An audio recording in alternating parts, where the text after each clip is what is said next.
in color. The continuing story of Peyton Place.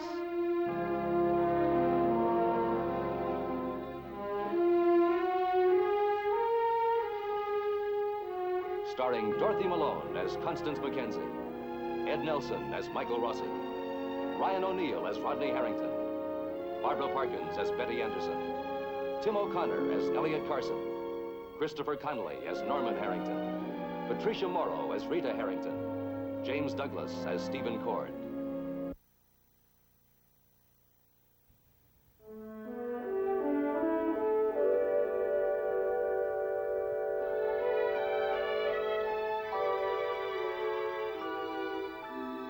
Martin Peyton's carefully laid plan to break up the marriage of Stephen and Betty Cord is on the verge of succeeding. Betty is moved out of the Peyton house after seeing her husband and Adrian Van Leyden leaving the Boston Peyton mansion. Betty, let me in. Betty? Betty? Mr. Cord, What is it? could I help you? Is there something I can do? I think I am capable of waking up the world by myself, thank you. Now, Betty, open the door, please.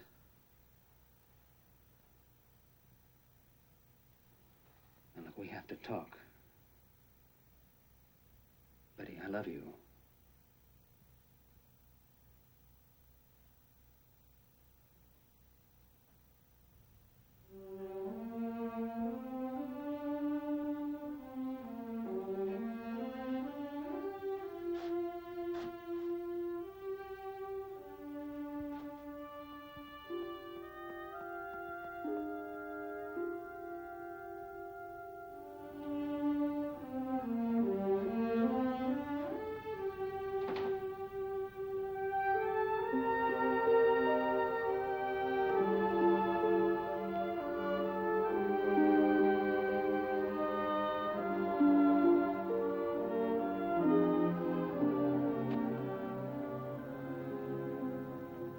Steve? Always right on the spot, aren't you? What are you talking about? Oh, don't play dumb. Now, when you've been hovering around us like a well-bred vulture these past 2 weeks. Hey, Stephen. Now, when was it, Rod? When did you decide you wanted her back? When Sandy Weber left town? When things got a bit slow down at the wharf? Or did you just decide you couldn't get through the rest of the year without a romance? Got things turned around, don't you? What difference does it make? You got what you're after. Where's Betty? You know, the stage lost a great actor when you turned mechanic. Stephen, where is she? Oh, don't tell me she didn't keep you posted. Or weren't you headed for the inn? No, as a matter of fact, I wasn't. As a matter of fact, you're lying. You gonna tell me what's going on? She's left me. That's what's going on. But you did give me fair warning, though, didn't you, Rod? The sportsmanlike gesture always makes things right. Well, that's more than you gave her. What happened? I'm sure you'll find out all the details. I want to know now. I don't want to tell you now. She saw you with Adrian, didn't she? There's nothing between Adrian and me, understand? Nothing. I'm sorry, but I'm not the one that you have to convince.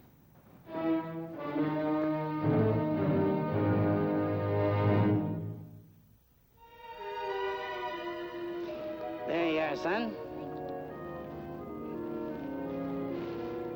Now then. What are you gonna do? She loves me not. She loves me. Hey, I can't wear that. Why not? They don't do it anymore. Maybe that's because they can't carry it off, huh? Come on. Hey, wharf looks pretty good today. I love it this time of year. But of course, there's no Champs-Élysées. No, there's a place for walking. Beautiful trees, cafes, lovely ladies. C'est magnifique. You've really been all over, haven't you? Uh-huh. She's pretty. Yeah, quite a babe.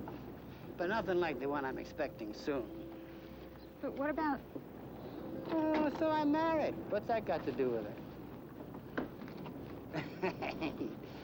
Honey, the beautiful babe I'm expecting is the one who'll be calling me Grandpa pretty soon, huh? Oh, you're awful. And speaking of Grandpas, do you and Norman ever get up to see Mr. Peyton? No, we don't see him often. I think he likes you. Why do you say that? Well, I saw him stop and talk to you up there on the road.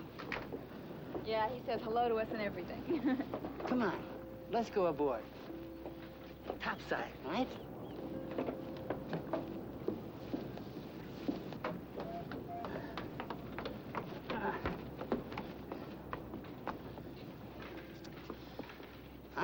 remember my grandpa very well. He was a straw boss in a railroad tin shop. He was a feisty old man, you know. I never really got to know him. I figured he didn't want me around. Then he died. And I saw the inside of his room and how lonely he'd been. I've been sorry ever since. That's sad. Yeah. The old man was too proud to force himself on us, and we just thought he wanted to be left alone. I wonder if the same doesn't go for Mr. Peyton. Having a lot of money doesn't make any difference, you know. Loneliness is loneliness. No, he doesn't need us. He's too busy playing games with other people's lives. Well, maybe that's because he's never really been included in theirs. Why are you so worried about Mr. Peyton all of a sudden? I'm not. I'm only worried how Rita Jax Harrington will feel when she gets to be my age and starts looking back. Regrets are hard to live with, Rita. Yes, I know. Well, I've got a little business to take care of. Same time tomorrow? If you want. Goodbye, honey. Bye, Gramps.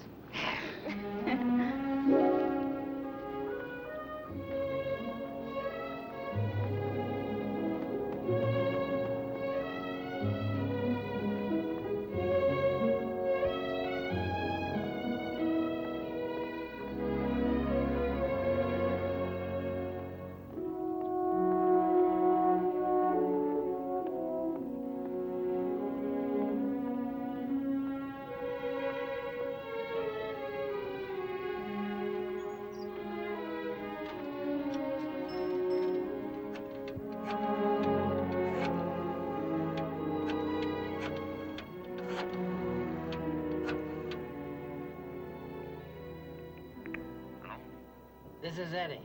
I gotta see you today. What's the rush? My daughter... Well, it's something we gotta discuss. I'll drop by your office. No, you won't. We're gonna see each other, Max. What's your convenience? I have some things to do down at the loading dock. I'll be in your area around 8:30 tonight. Around 8:30. I'll leave the loading dock and drive up the road behind the tavern. We may run into each other.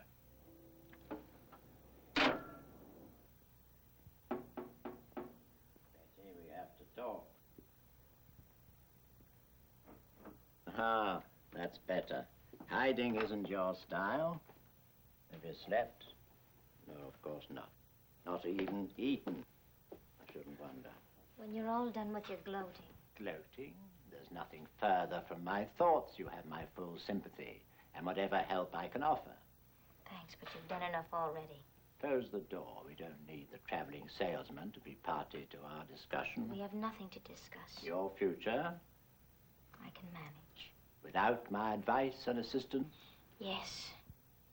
I've always admired your spirit, your independence, Betty, but now's the time to be practical. Oh, very well for you to turn your back on me as long as you can say I'm Mrs. Stephen Cord and intend to remain Mrs. Stephen Cord, but I assume that is no longer your intention. If you remain Miss Stephen now, it'll only be out of pride. The same sort of stubborn pride that caused you to stake your loyalty on a man who wasn't worthy of it. You've made your point. Or rather, Adrian's made it for you. Yes, I'm afraid she has. Don't be a hypocrite. This is exactly what you wanted. Hardly. What about that detective's report that found its way into my husband's hands with that fantastic will of yours? Haven't you done everything in your power to break up my marriage? And the irony of it is that I failed. Fate stepped in and accomplished what I couldn't. Fate? In the convenient person of Mrs. Adrian Van Lyne. Mustn't forget that Adrian is my fiancé. You're not the only injured party in this affair. It's understandable that you should want to shift the blame from Stephen's shoulders onto mine, but it's not where it belongs. You brought Adrian into our lives. Well, Stephen's a grown man and responsible for his actions. It's not my duty to shield him from temptation. Why don't you sit down? Twist things around you. make them so complicated. It's really quite simple. You either forgive Stephen and stay married to him, or you don't. And your suggestion, of course, is that I don't. Oh, the decision's entirely yours, my dear. But it's my opinion that this marriage is doomed to failure. Therefore, the sooner it ends, the better, before there's any further damage done, and while there's still hope for you and Rodney. You and Rodney belong together, and you both know it. You'll never give up, will you? I'm merely asking you to weigh up every consideration and then do as you think you should. How could you forgive Adrian? Well, that's not a fair comparison. Our cases are very different. I mean, at my age, I'm far beyond the angry passions of youth. Besides, Adrian had the decency to confess what had happened and asked me for forgiveness. What else could she do? Whereas I gather Stephen is doggedly but stupidly still maintaining his innocence. Stephen knows I could never forgive him. Yes, he knows you so well that to regain your trust, he tells this transparent lie. Would you think Adrian's sorry? She's only sorry she was caught. Whereas your Stephen is properly guilty and suitably penitent. I'm sure he is. My dear, if that's all that's bothering you, then the sooner you come home, the better. Why do you say all that's bothering me? Well, Adrian isn't a disease, you know. She's merely a symptom. Your husband's ruling passion is his hatred for me. His love for you is a very poor second. So if you go back to him, there'll only be a further outbreak in a different form, perhaps, but equally destructive. Stephen might have learned his lesson. Well, if you're willing to gamble on that, put your clothes in a suitcase and I'll drive you straight home. But do it with your eyes open. Take Stephen as he is, not as you wish he were. Shall I tell Weber to come and fetch his bag? No. Oh, you want to play the full drama of reconciliation, do you? With Stephen pleading at the door, being sent away, coming back, being admitted, and eventually forgiven? There'll be no reconciliation. Ah, then I have another idea. How would you like Weber to drive you up to Boston this afternoon and have a talk with my attorney, eh? You mean file today for divorce? No, you don't have to start any formality. He's the lawyer. He'll advise you. Yes, I'll phone Kennelly and tell him to expect you.